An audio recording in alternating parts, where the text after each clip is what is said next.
It takes a second. Okay, now we're recording. All right, so Susan, thank you so much for taking the time to talk with me. And I'm just so curious about your work as a nurse and what it's been like for you during this pandemic. So can you say, first of all, where you work? Sure. So my name is Susan Fleck, and I work at UMass Memorial Healthcare University campus. I did work on 6 ICU, which is a medical ICU.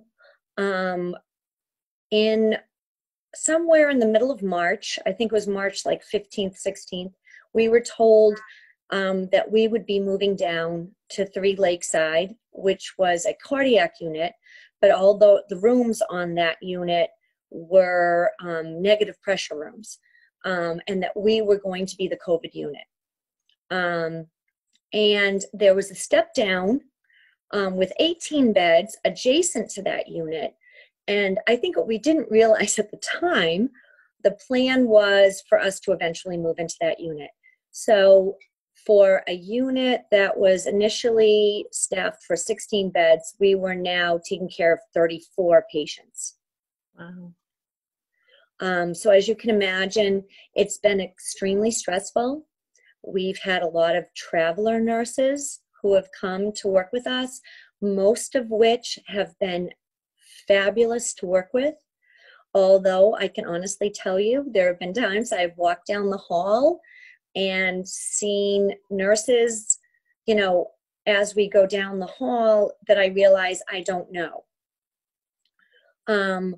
And with these patients being so incredibly sick, in 32 years of nursing, I have never seen patients so incredibly sick. You want to make sure that you have nurses around you that if you need to bang on the glass and call for help, that they're going to respond. Mm-hmm. So that, I think, has been extremely stressful for a lot of us that work in the ICUs. Now, did you need to get special training or extra training to specifically about COVID? No, not really. Although I think within the first couple of days, we realized that there were trends. These patients did not ventilate well. So we needed to prone them, which means put them on their stomachs, which is kind of a last-ditch effort to help them ventilate, especially, you know, and that these patients needed, so sedation, blood pressure medications to keep their blood pressures up. It was clearly evident to us that there were definitely some trends. We had a lot of clotting issues with these patients. A lot of these patients end up on continuous dialysis, which we are adept at doing. But with these patients, we needed to do something different. We needed to add heparin, which is an anticoagulant, pre-filter on the dialysis because these patients were clotting off so much. So big, huge learning curve for us that we needed to understand pretty rapidly. So what would be, I don't know if there is a typical day, but like, could you walk me through, like, so you get to work and then what happens? Oh, you know, I get to work and, you know, I have visions of, we literally stand in a hallway while the, you know, because we are now a 34-bed unit. So there are 2 nurses that are in charge. One in the step-down unit, which was that 18-bed unit that I told you we kind of morphed into, and then the 16-bed ICU.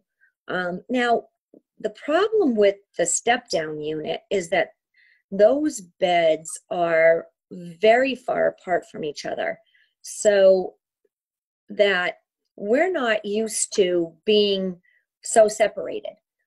So when you need help, unfortunately with the COVID patients, we have to don and doff, meaning we have to put on our, PPE, and then go into a room. So you have to think about every single thing you're going to need in that room before you go in, which is a totally added stress, because you don't want to come out for something silly because it's going to take you another 2 to 3 minutes to don and doff, and you don't obviously want to waste PPE. So that has been very difficult. So my usual day is waiting in the hallway until they come out with the assignment. And, you know, as I look in the hallway, I do see some nurses that I recognize, that I work with generally. And then I see a lot of traveler and float nurses that I don't recognize. So what we've tried to do in our unit is make sure that that 6 ICU initial staff is kind of split half and half. That doesn't always work out because, like I said, these patients are super sick. And when you walk down the hall and don't recognize anybody that you know, it just adds another layer of stress, because you know if you're tapping on that window and you need help, you might not get the help that you need. And the traveler nurses, where are they coming from? Oh, you know, I've met some fabulous traveler nurses that have been from Oklahoma, Texas, Washington State, and, you know, they all come with a different skill set. So some of them are super good, and some of them, you know, need a little assistance, which adds to, I think, the nurses that I work with, adds to our stress load. Because, like I said, these patients are super sick, and they need ICU nurses that are used to taking care of super sick patients. And all these travelers come with different skill sets. Like I said, most of them are super fabulous and want to do whatever they can to try to help us. And we've had a couple, you know, that haven't really, you know, made the cut. Yeah. And so how are things, is it ongoing high stress? Are things different now than they were in March when you first started? You know, we haven't seen a huge difference. Last week when I worked, you know, we are still, as UMass as a hospital, you know, starts to shut down some of the other ICUs that became COVID ICUs, it's become readily apparent to myself and the staff that I work with that our unit will be the last to shut down. So we know that we will probably be there till Christmas. And I think a lot of us are trying to manage, okay, how are we going to maintain this level of care and our own sanity until Christmas? And it really is quite difficult. We initially had a SWAT team. I loved the SWAT team. They were a group of surgical residents that, because they weren't doing surgery, came in, and when we would get a patient, they would put in a central line, they would put in an A line within 15 minutes of the admission, which makes it so much easier for us. The SWAT team has gone away. We also had a prone team. A lot of our patients are prone, meaning they're turned on their stomachs. And when they're turned on their stomachs, to help them ventilate, they're a respiratory therapist, and then about 6 to 8 nurses have to be in the room to turn them. Because as you can imagine, you know, these patients are intubated, so they have an ET tube. So the respiratory therapist is in charge of making sure that that ET tube, as we turn them, isn't dislodged at all, because obviously that could be catastrophic. And most of these patients have about 8 IV lines going into them. So those lines have to be managed when we're turning them to make sure that, you know, they don't get kinked, that they're fine. And I'll tell you, I was there on the first night. They had a prone team. These were a group of brand new nurses, just graduated, new grads. I was there on the first night. These young people who, that, you know, could have been my sons and daughters, were so, you know, terrified of going into a room with a COVID patient. And I've watched them over the last 10 weeks, and their last night was Saturday night. I've watched them morph into just these super confident, you know, absolutely positive, smiling young, you know, nurses that really knew what they were doing. And I can honestly tell you, a couple of them, you know, when I would see them coming down the hall, they always made my night because super positive. You know, one of them, Miguel, I met on the first night. You know, he came in afterward and helped me turn a couple of my patients. Super nice guy from Texas, moved up here to get a job with his wife, who's also a nurse. But unfortunately, you know, these support systems for my unit have been taken away as of this past weekend. And so why are they taken away now? Well, because most of the units, you know, we do have a decrease in COVID patients. My unit, like I said, is going to be the last unit. So in terms of the SWAT team, you know, my medical residents have to go in and do the A lines and the central lines, and they're not as adept as some of the surgical residents. So I had a friend that was in a room for 2 hours the other night while they tried to get an A line in, and, you know, they didn't end up getting it in, and she was exposed to that patient for 2 whole hours. But unfortunately, you know, I understand that it's all about the bottom line and that these services cost more money, and, you know, we'll just have to make do with what we have.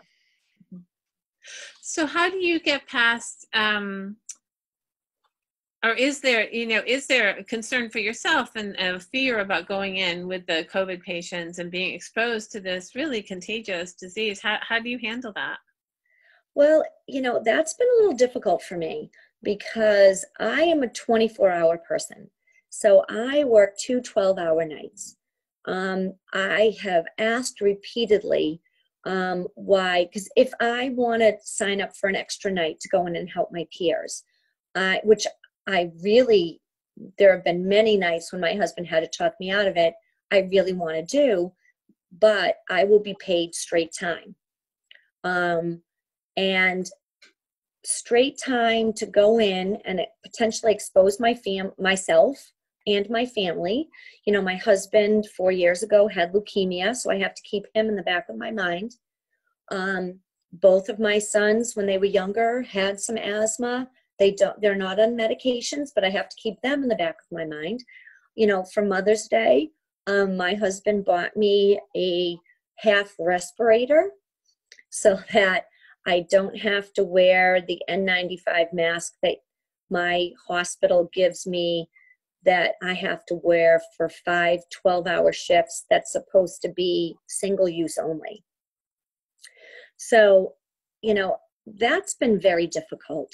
I wish my hospital would, you know, years ago when we had, you know, things happen that we needed more nurses, they would give, you know, special bonuses, you know, extra money for every 4 hours that you worked. That hasn't been the case this time, which I'm very disappointed about, because I think it would be an incentive for a lot of us to go in that are part-time. You know, the full-time people, when they pick up an extra shift, yes, they get time and a half. But if I pick up an extra shift, I'm only going to get straight time. And for me to go in and expose myself and my family, in the big scheme of things, it doesn't seem worth it. Yeah. So you must have, in the course of these many weeks of being there, you must have seen some pretty poignant stories. And with families not being able to go in, and I think the nurses are really on the front line there.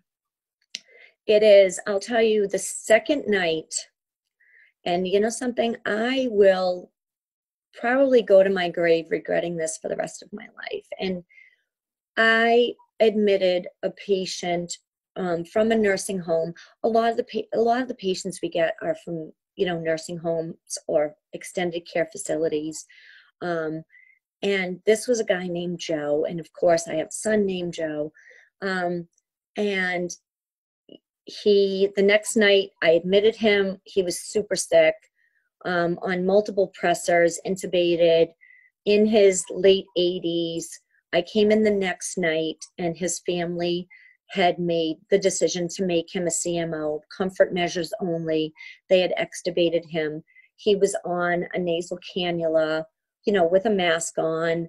When I first got to him, I went into the room, made sure he was super comfortable, gave him extra medication to make sure he was super comfortable.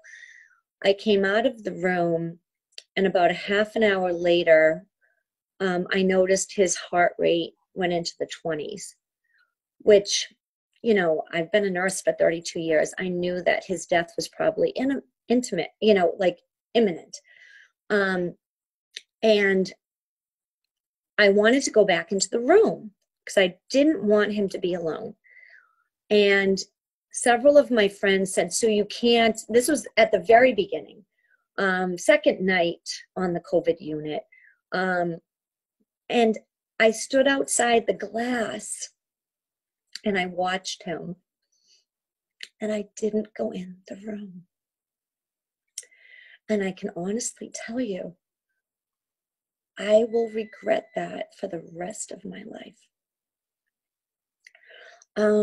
I have not done that since, because I think I feel more comfortable, with going into a room.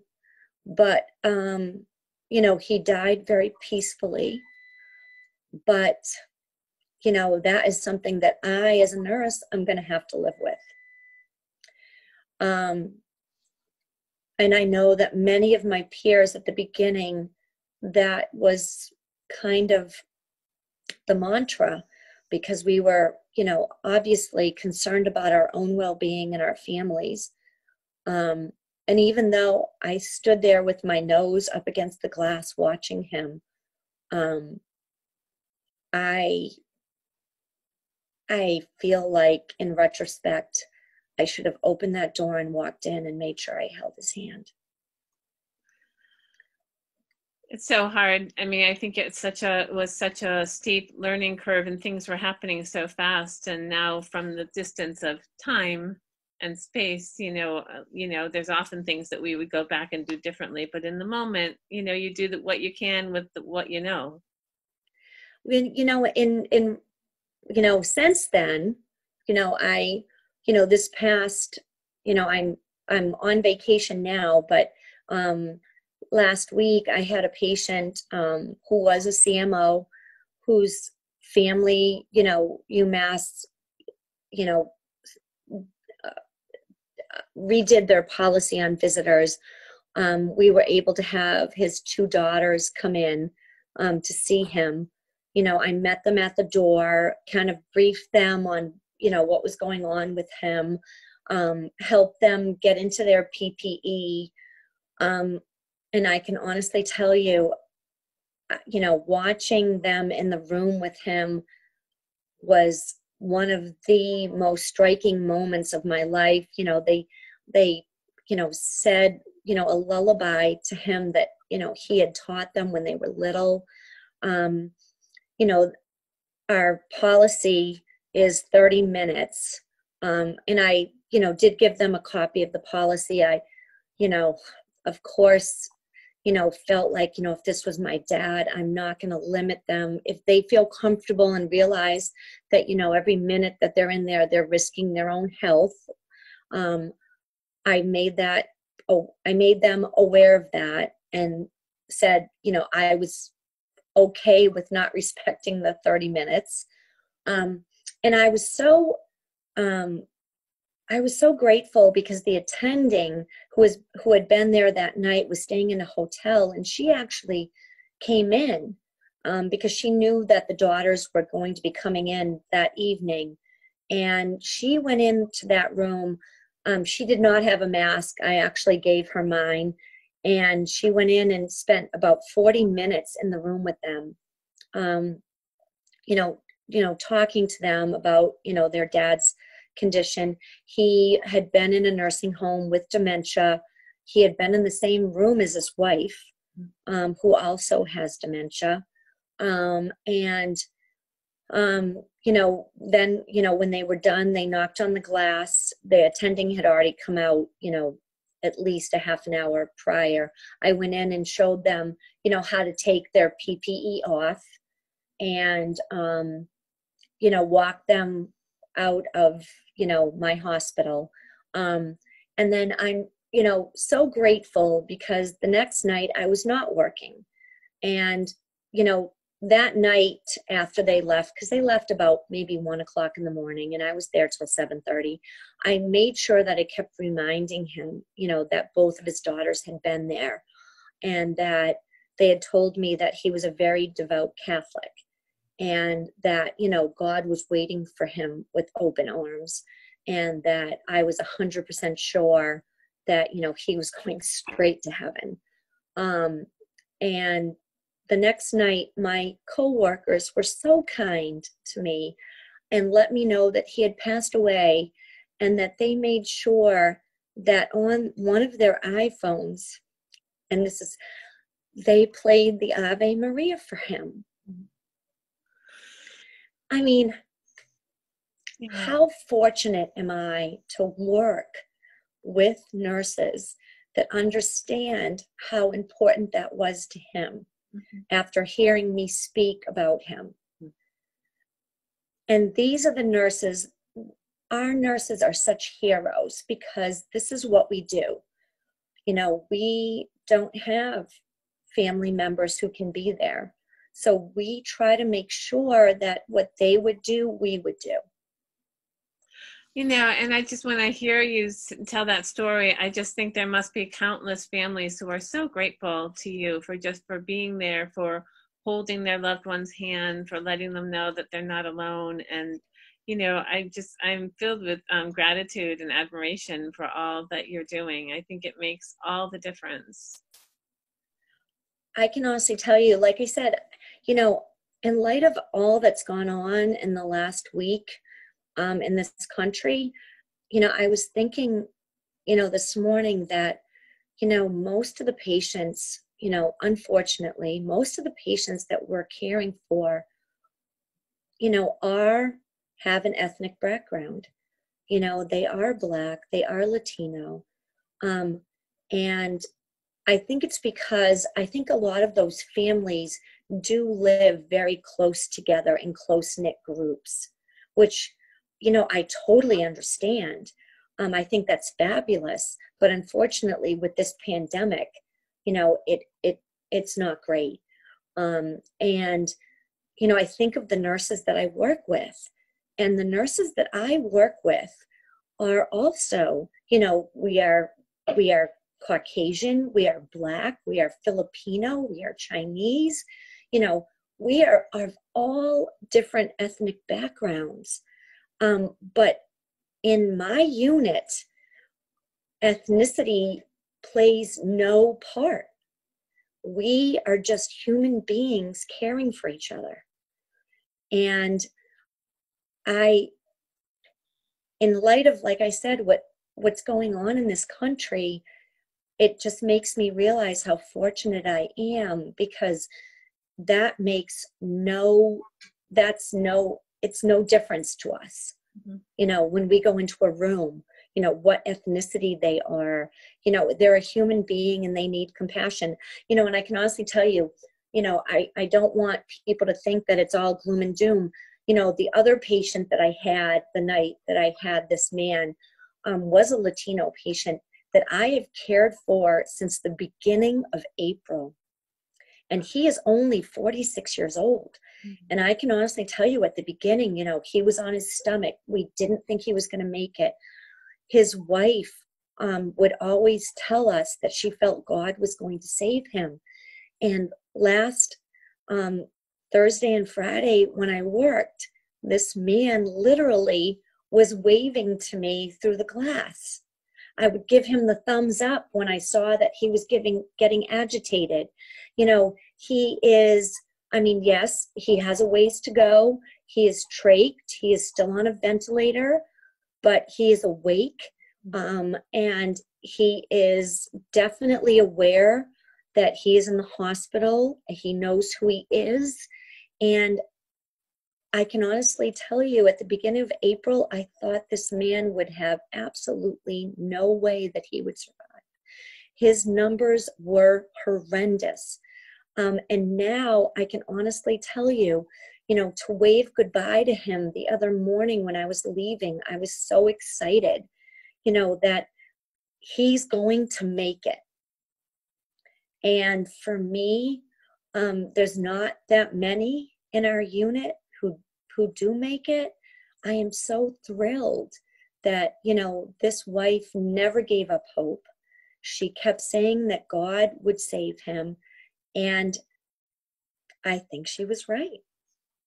That's wonderful. That's, yeah, so heartening after all the hardship and after all the sad stories you've seen, to see something that's so wonderful and really a happy And ending. he was a guy that I used to joke, because even when he was on the ventilator and extremely sedated, because a lot of these patients have to be very sedated, he always had a smile on his face.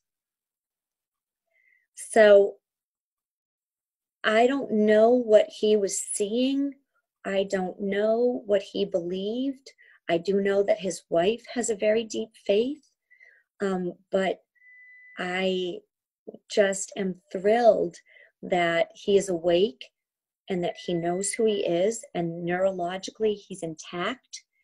And after all these, like, literally months, he, I think, is going to make it. That's a wonderful thing. That's a really wonderful and so heartwarming. And so, you know, to think about how much the family has been through and how much all the caregivers have been through, that's a long road. Well, and this wife never gave up hope. Mm-hmm. She never gave up hope. We actually have a 91-year-old man who is Creole, who I have taken care of multiple times. He has been on continuous dialysis. He has been proned, and he has been in our step-down unit. And I walked down there the other night, and he is awake and doing well. So even though some of these patients are taking a lot of time, you know, and as you know, I've been a nurse for 32 years, and I have realized, you know, I did GYN oncology the first 15 years, you know, that I was a nurse. And, you know, definitely I think that God put me there so that these women could all teach me what life was all about at a very young age. You know, I think that, you know, it's not up to us. You know, I am a true believer that there is a higher power that is dictating what's going to happen. Well, and you've had the opportunity to really see that, you know, up close and right there. Yeah. Well, I'm like I said, I'm very fortunate. I have been a nurse for 32 years. I mean, I can honestly tell you the last probably 8 weeks have been tough going to work, but usually, you know, I feel so privileged to take care of the patients I take care of. They teach me so much about, you know, what life's all about. Mm-hmm. You know, and I have, you know, two, you know, 12th graders that are graduating, you know, next weekend or in 2 weeks from Woodstock Academy. And so we can kind of all put it in a perspective. Mm-hmm. You know, in terms of, you know, kids graduating, I can honestly tell you, I think my boys would tell you that, you know, one day does not make a life. It's how you make your kids feel every day. Mm-hmm. And I think that if you can make them feel special every single day, that the fact that they're, you know, losing a graduation or a prom, you know, is not going to make or break their life. Right. Absolutely. Well, Susan, I really appreciate you taking the time. I'm sure you have like many, many more stories, but I appreciate you coming out of your vacation. And congratulations to your boys for graduating. That's really wonderful. I It hope that is. you can. I hope that you can just relax and be renewed during this vacation time. And you know, and I just want to again say, you know, express my gratitude and let you know that you'll be in our prayers as you continue your really important work. I appreciate that. And for all my coworkers, because I can honestly tell you, many of them have really had a hard time with this.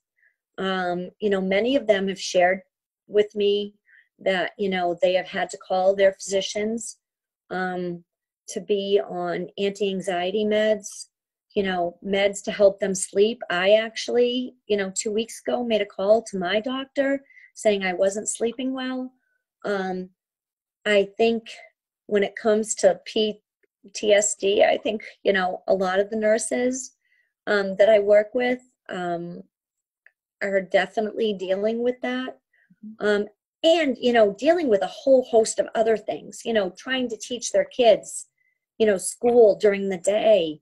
You know, I'm really fortunate because my boys are seniors. So, you know, they're up in their rooms doing their thing and I don't really have to, you know, do too much.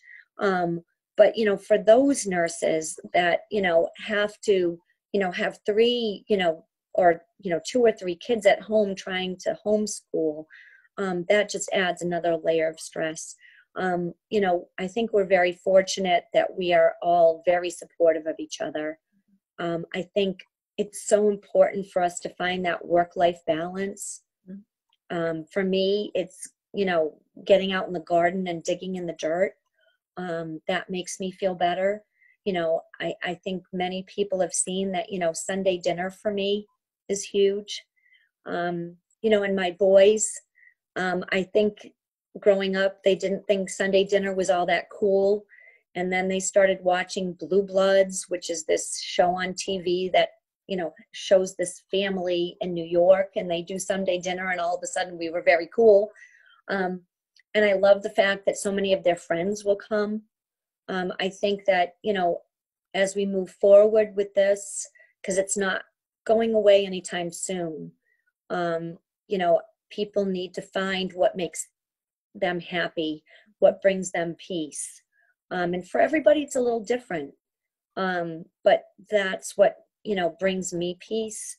And, you know, I share that because I'm hoping that, you know, maybe, you know, somebody out there will say, gee, you know, maybe I'll try that. Absolutely. Absolutely. Well, thank you. Thank you so much. And enjoy your vacation time. And thank you for taking the time to talk with me. Well, I just want to thank you because I do watch all of your posts. And they have brought me a lot of comfort as I go forward with this. And like I said, and I realize that this isn't going away. I think that my unit will be there till at least Christmas, taking care of these patients. And, you know, we all have to find what helps us get through the day. And your posts definitely help get through the day. Thank you. Thank you. All right. You take good care of yourself. Thank you. Good talking with you. All right. Take care. Bye-bye. Bye-bye.